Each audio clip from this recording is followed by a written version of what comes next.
एक के बाद फिर बैठवे की व्यवस्था। भागवत की कथा को कबहू भागवत की व्यास गद्दी से ऊपर बैठ के न सुनो चाहिए। भागवत की कथा को कबहू व्यास गद्दी के पीछे बैठ के न सुनो चाहिए। वो कलंक लगा थे एक बार जिंदगी में। ये नियम है भागवत के, कबहू भी व्यास गद्दी के पीछे बैठ के कथा न सुनो चाहिए। बिल्कुल सामने बैठ के कथा सुनो। कथा में वो के बगल में न बैठो जो तुम्हारी जान चिनार को हो, जैसे तुम्हारी व्यवहार हो। काय वो तुम्हें कथा सुनना ही नहीं दे। वो तो कह काय बोनी हो गई, ऊँग आओ, कब से नहीं गए खेत पे, काय कोरे आ परो के नहीं, कहाँ से ले आए थे बीज, मन वही में बेदू रहे वो तुम्हें तक। अब हम पीपा जी की बात सुना रहे थे ना, जो देते तो छप्पड़ फाड़ के, उनके जीवन को एक अनुभव है, बे गए कथा सुनवे, सबसे पीछे बैठ गए पंडाल में। उनने सोची हमें तो कथा सुनने, हमें का लेने कौन से, वे पूरे के बैठा ही नहीं पाए और एक आंख बगल में बैठ गए। कह लो गुरु जी बहुत दिन में दिखाने। पीपा जी ने सोची जा तो भाई का तो भाई यार कि जोन सास के पीछे नहीं आ रहे भाई थे, भाई हिस्सा में मिल गई। वे और सड़क आ के लगे हाँ सब ठीक है, वो भी सड़क आओ। कह ले गुरु जी एक आध घर है पधारो, सुबह कह लगे हम हाँ हैं भाई और सड़के, वो भी सड़क आओ। कह लो गुरु जी और घर सब अच्छे हैं। पीपा जी बोले हमारे घर के सब मर गए यार, तुम हल्ला न करो, हम कथा सुन लेंगे, हम जे काम खुआए हैं वो कर लेंगे। कथा में प्याज लहसुन को परित्याग कर दो चाहिए। ऐसो भी नंजा के खे हो सो हाथ गोड़े टूट जाए, तामस बड़ा थे तो भजन में मन नहीं लगाते आए। और कई आदमी ऐसे हैं कि प्याज को हाथ नहीं लगाएं और ब्याज में घर के घर मुड़ा गए। इस दत्ता प्याज ही खातरा वार आदमों को तो छोड़ दे, क्या वो घर खा ले ब्याज में, कई भज्जा प्याज सीता ही नहीं, अकेली प्याज छोड़ दे उसे बेमान उतर या खाए। जन को कर्म कर रहा है घर के घर चबा गए, भगवान को जो नहीं पता कि प्याज छोड़ दे ब्याज में कितो खाओ, वो भी तो ध्यान रखो। प्याज लहसुन का परित्याग, एक टाइम भोजन करो, न चले तो दो ही टाइम करो और न चले तो दिन भर खाओ। रोटी से कोई परहेज नहीं है, कहूं नहीं लिखो कि रोटी छोड़ दे उसे भगवान मिले।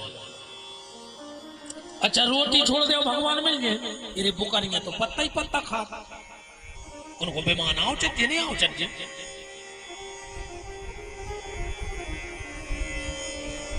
भोजन करने में कोई दिक्कत नहीं है, बस जो ध्यान रखियो कि जितनो भोजन कर रहे हो उस तन्नक ज्यादा भगवान को भजन करत रहियो, भोजन कम नुकसान न करे, बस भजन भर करत रहियो। और कहूं भोजन ही करत रहे तो अगले जन्म में पड़ा बना दे भगवान और भैंस, कि जब खावे ही गए थे तो भैंस बन के जाओ, और तो तुमने कछु करो न खाता ही रहे, फिर अगली बेर को सिस्टम खत्म, इंसान बनने को गधा घोड़ा कुत्ता बना के भगवान तुम्हें पहुंचा दे।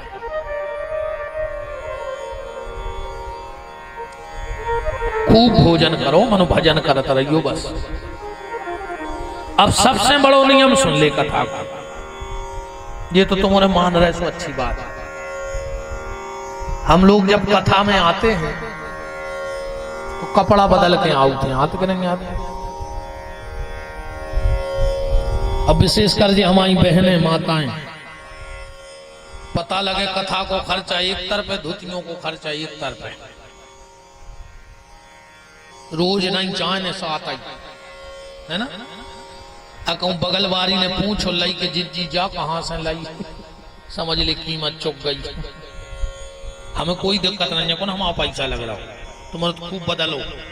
बस एक निवेदन है कि जब हम कथा में आते हैं तो कपड़ा बदल के आते हैं, पर जब कथा से जाएं तो अपने मन को बदल के जाएं, तब तो कपड़ा बदल वो सार्थक है। और अगर मन ने बदलो तो कपड़ा बदलत बदलत एक दिन भगवान जो शरीर ही बदलवा दे है, वो का पता अगले जन्म में घोड़ा कुत्ता गधा हाथी बना के का भेजे। कथा में आओ कपड़ा बदल के, पर कथा से जाओ मन को बदल के। बात तो तब है जब आज पति देव घरे जावे और पत्नी से बहुत प्रेम से बोले, भाभी सोचे कि बदले बदले सरकार नजर आते हैं, 2 ही दिन में फर्क पड़ गया और इतनी बदल गए कथा। जब बहू जावे सास के पांव पड़े, बस सास भी चेंट गया लेके देखे कि पहले गरे को दौड़ती रे, 2 ही दिना में घोड़ों को दौड़न लगी। कछू तो दम है महाराज में, कछू तो फर्क पड़ो है कथा से। जब सास घरे जावे बहू से भारी प्रेम से बोले, भाभी सोचे कि जब फूलन देवी कैसे सुधर गई, या तो सुधरी नहीं थी, महाराज ने 2 ही दिना में बदल दो, तब तो मतलब है। कथा में आओ कपड़ा बदल के और कथा से जाओ अपने मन को बदल के, तब कथा की सार्थकता है, वरना कथा का कोई मतलब नहीं है। बोलो वृंदावन बिहारी लाल की। सारे नियम बताए, गांव के लोग विमान पे चले गए। और अब सनकादिक ऋषियों ने सूत जी से प्रश्न किया कि ये बताओ कि राजा परीक्षित को श्राप कैसे लगा। सूत जी महाराज कहते, ध्यान से सुनो, महाभारत युद्ध का बिल्कुल अंतिम दिन था, पांडवों की विजय हो गई, कौरवों की पराजय हो गई।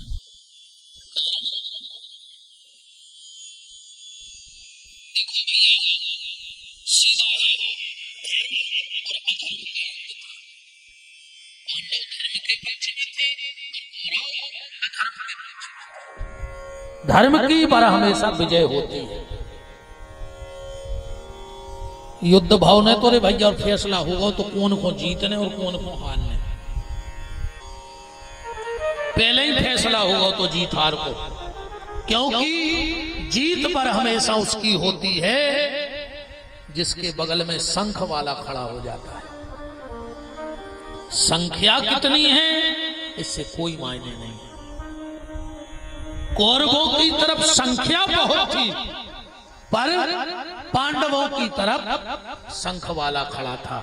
और जिंदगी में विजय वही की होने जे के बगल में शंख वालों खड़ो हो जाए, संख्या से कुछ नहीं होता है ना। अंतर इतना है कि संख्या वाले गिनती की दम पे चलते हैं और जो शंख के बगल में है वो बिनती की दम पे चलता है। शंख वाला तभी तुम्हारे पक्ष में होगा जब तुम अधिक से अधिक उसकी विनती करोगे। संख्या गिनती से बढ़ती है और शंख वाला विनती से बढ़ता है। जितनी अधिक जिसकी चरणों में प्रभु के विनती है, फिर गिनती वाले कुछ नहीं कर सकते। फैसला पहले ही देना होगा।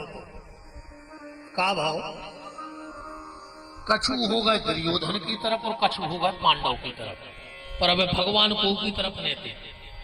दुर्योधन ने सोची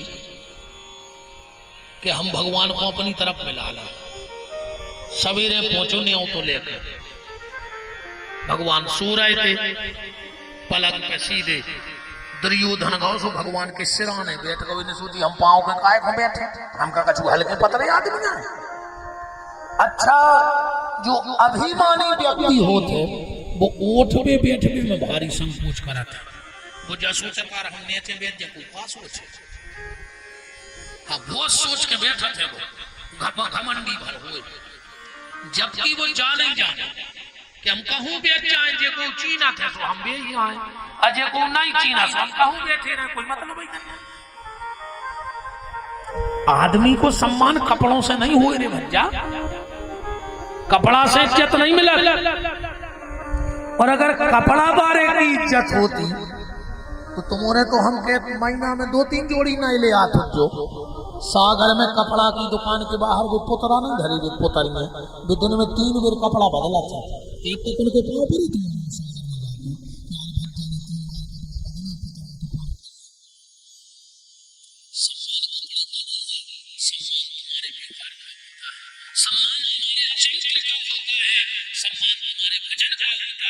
सम्मान कपड़े का नहीं होता है, कपड़ों से सम्मान नहीं मिला। दुर्योधन बैठ गए सिराने, तनक देर में गए अर्जुन, सो भी बैठ गए पांव में। अब भगवान सो के उठे, ऐसा ही उठ के बैठ गए जैसे हम बैठे। अच्छा, पहली नजर कौन पे पर है? पीछे बारे के पे पांव बारे के, अर्जुन पे पर है। भगवान बोले अरे अर्जुन तुम, अब पीछे बैठो दुर्योधन, बोलो हम 2 घंटा पहले के बैठे। अब देखियो जैसे पीछे बारे से बात कैसे काय दुर्योधन तुम भी, होगा फैसला। अर्जुन पे कैसी नजर पड़ी भगवान की, सीधी, और दुर्योधन पे कैसी पड़ गई, तिरछी। और जे पे भगवान की तिरछी नजर हो जाए वो कोनो युद्ध जीत सकता का, कब तुम्हारे खुद बताओ। अजे पे भगवान की सीधी नजर पड़ जाए वो कोनो युद्ध हार सकता का, कब अपन नहीं कहने लगा, कहने लगे भैया वे बहुत बढ़ रहा है यार, अब कहने लगे भैया भगवान की सीधी नजर आए वो परिवार पे, कहने लगे यार वो परिवार तो लुट गाओ, कहने लगे भैया भगवान की तिरछी नजर हो गई। इसे तो कह रहे दद्दा हरो रोज मंदिर जाएंगे, अब भगवान के सामने खड़े हो जाएंगे, वे पूछे काय खुआए, जो तुम्हारी सीधी नजर बनी रहे ये खुआया। तो मंदिर जे हो ने वो गली में हो तो न कर हो, सो भगवान देखे रे ना को न कर गाओ, ना को न कर ना को, सो तुम पे गिरा तो तिरछी नजर सो मर जाओ, सीधी सी तो बात। इस सवेरे उठेंगे, को पूछे कहाँ जा रहा है, जुआर तन सीधी नजर करवा जा रहा है मंदिर में, और कुछ काम नहीं, उनकी नजर के सामने जा रहा है कि तुम्हारी भर सीधी नजर बनी हुई है, फिर दुनिया कुछ नहीं कर सका। सुबह शाम भगवान की सीधी नजर में रहो, काम बन जाए। और फिर सीधी बात एक और सुन लो ध्यान से, अर्जुन जीवात्मा है और कृष्ण परमात्मा। कृष्ण ने अर्जुन का संग नहीं छोड़ा, शंख वाले ने अर्जुन का संग नहीं छोड़ा। क्यों नहीं छोड़ा? अर्जुन ने का गलती नहीं करी जिंदगी में, अपन भी इंसान आए, अपन ने भी गलती करी और हुन्ने गलती। ऐसो एक आदमी दुनिया में नहीं जो जा कह दे कि हमने आज तक गलती करी नहीं है। गलती हुई है, इंसान है तो गलती तो होती है, पर भगवान तुम्हें न छोड़ है। अगर तुम ये 5 चीजें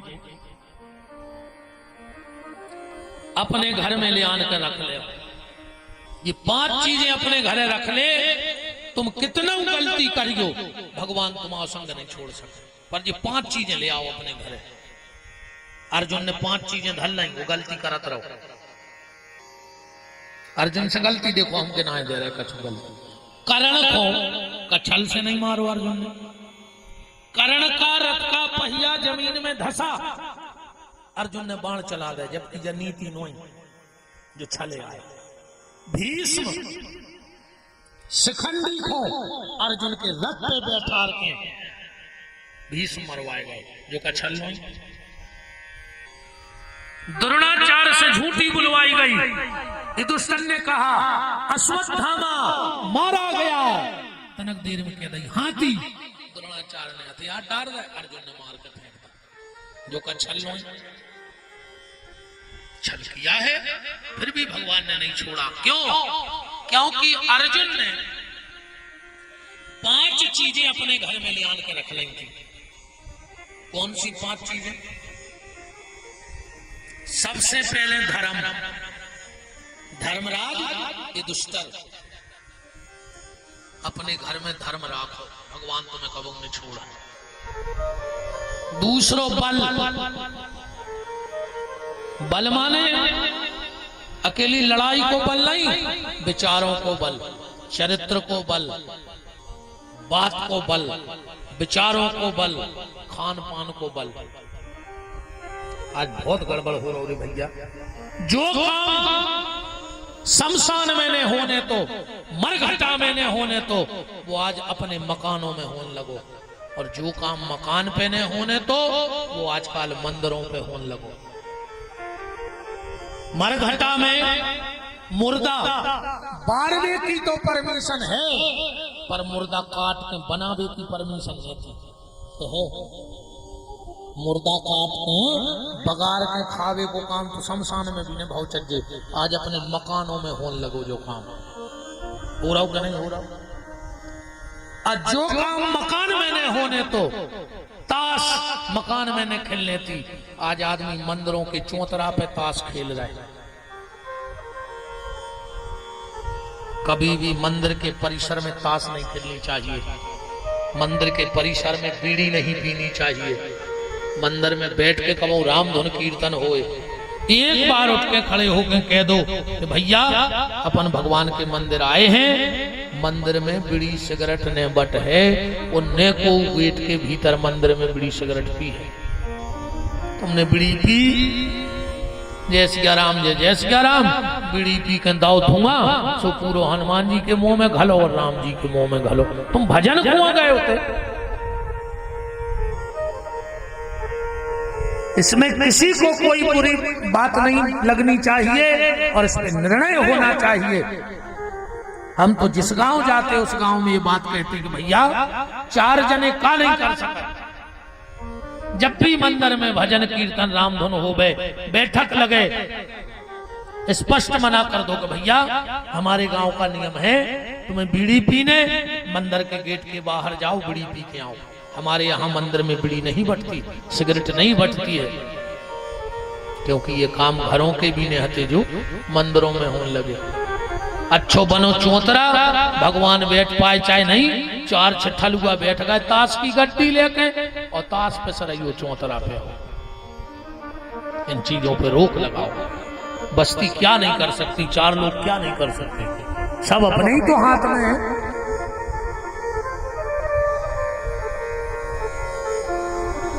तो जो काम मंदिरों में नहीं होना था, वो जो काम मरघट में नहीं होना था मकान में होने लगा, जो मकान में नहीं होना था वो मंदिरों में होने लगा। इसलिए बल, इन चीजों को बल ले आओ, खान पान को बल, विचारों को बल।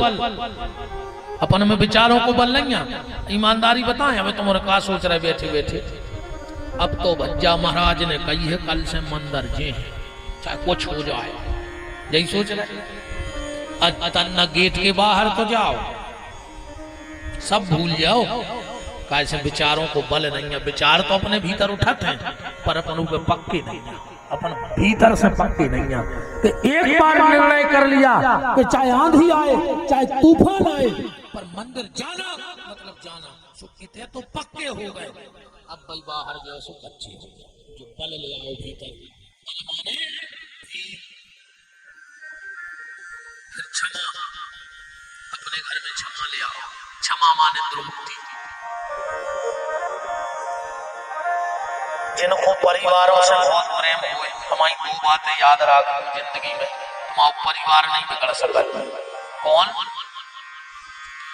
अगर कभी हमसे कोई गलती हो जाए तो अपने बड़ों से क्षमा मांग भी में शर्म न करें, अपनी तो हाथ जोड़े हो गई गलती, क्षमा मांगने में कभी देर नहीं करना। और अगर छोटा अपन से क्षमा मांग रहा है तो को माफ करने में भी देर न करियो, तुम्हारा परिवार कभी टूट नहीं सकता है। माफी मांगने में शर्म नहीं और माफ करने में देर नहीं, क्षमा। फिर सहनशीलता, परिवार में तना सेवो सीखो। और फिर उदारता माने नकुल, तनक वजनदारी ले आओ अपने भीतर। अगर ये 5 चीजें हमारे घर में आ जाएं, धर्म, बल, क्षमा, उदारता और सहनशीलता। अब एक बात और देखो, हम तुम्हें एक चीज और बहुत अच्छी दिमाग में आ गई।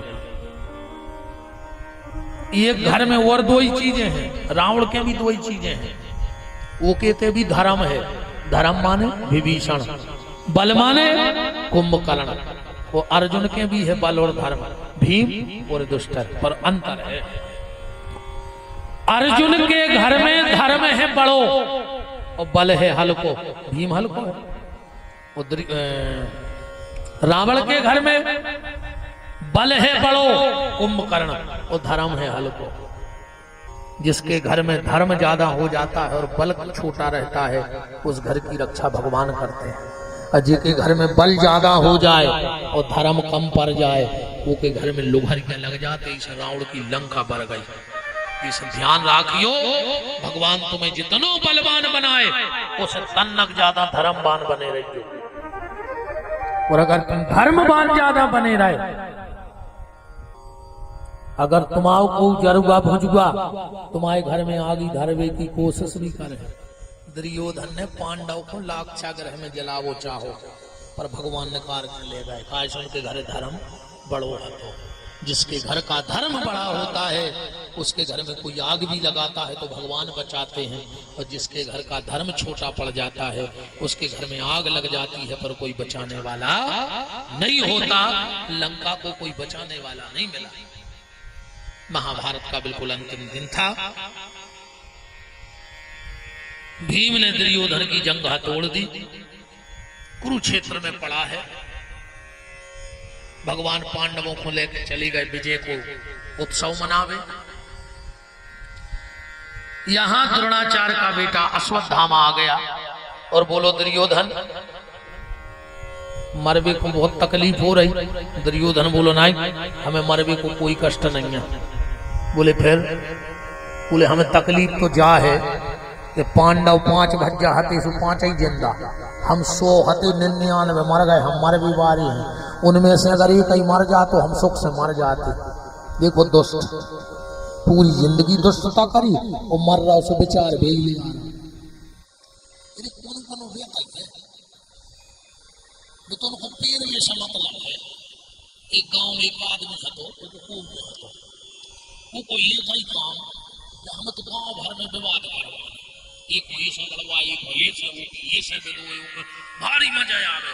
अब वो होगा बूढ़ो, सबको टेंशन बन गई कि यार हम मर जाए तो गांव सुखी हो जाए। अब गांव में कोई बचे ही नहीं है। सो अब वो भीतर ही भीतर घुटन लगो कि अब का करें, अब का करें। सो की बुद्धि चली, उन्हें एक चिट्ठी लिखी और जेब में धर लाई। वो में लिखो कि समस्त ग्रामवासी, हमने जिंदगी भर बहुत पाप कर्म करे, हमें पता है कि हमने गांव भर में लड़ाई कराई, झगड़ा कराए, पार्टी बनवाई, पर जब हम अंतिम समय में बस्ती से माफी चाहते हैं, हमें माफ कर दियो।